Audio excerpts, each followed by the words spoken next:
पहले क्या था बाइनरी फिजन। बाइनरी फिजन में क्या होता है कि सबसे पहले क्या होता है पैरेंटल बॉडी क्या करता है, पैरेंटल बॉडी के अंदर जो न्यूक्लियस है सबसे पहले क्या होगा न्यूक्लियस को डिवाइड करेगा, न्यूक्लियस डिवाइड होगा उसके बाद से क्या होगा साइटोप्लाज्म डिवाइड होगा, साइटोप्लाज्म डिवाइड होगा उसके बाद क्या होगा दो डाटा सेल बन जाएंगे। जैसे क्या एक अमीबा है, अमीबा की बॉडी है ठीक है ना, उसके अंदर क्या है कि न्यूक्लियस है ठीक है, न्यूक्लियस सबसे पहले क्या किया डिवाइड किया, उसके बाद न्यूक्लियस दूर दूर हो गया, साइटोप्लाज्म का डिवीजन क्या हो गया यहाँ से स्टार्ट हो गया ठीक है ना, तो साइटोप्लाज्म दो पार्ट में क्या होगा डिवाइड हो जाएगा, तो उसके बाद दो डॉटर सेल बन जाएंगे ठीक है ना। ये किसी बाइनरी फिजन के प्रोसेस रिप्रोडक्शन कैसे करता है ऐसे ही करता है ठीक है। तो बाइनरी फिजन क्या होता है सबसे पहले क्या है पैरेंटल सेल, उसके बाद से क्या होगा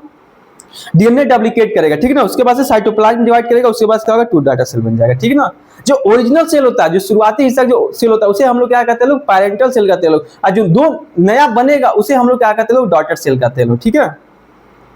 तो बाइनरी फ्यूजन किस में देखने मिलता है, बैक्टीरिया सेल में देखने मिलता है, अमीबा में देखने मिलता है, और क्या था एक और यूकैरियोटिक सेल में भी देखने मिलता है ठीक है ना। क्या बाइनरी फ्यूजन, बाइनरी फ्यूजन क्या होता है एसेक्सुअल रिप्रोडक्शन है, जो क्या होता है पैरेंटल सेल क्या होता है डिवाइड होता है दो आइडेंटिकल सेल में ठीक है ना, दो आइडेंटिकल सेल में क्या होता है पैरेंटल बॉडी का दो पार्ट में क्या होगा डिवाइड हो जाएगा ठीक है ना।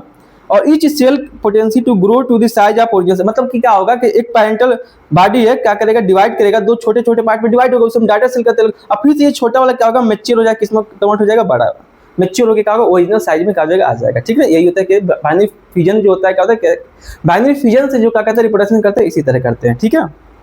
तो बाइनरी फ्यूजन अमीबा क्या होता है पैरेंटल अमीबा है, उसके बाद क्या होगा इलोंगेट न्यूक्लियस, न्यूक्लियस का होगा डिवीजन स्टार्ट हो जाएगा, उसके बाद क्या होगा साइटोप्लाज्म का डिवीजन होगा, न्यूक्लियस साइटोप्लाज्म का डिवीजन होगा, उसके बाद क्या होगा दो डाटा सेल बन जाएंगे।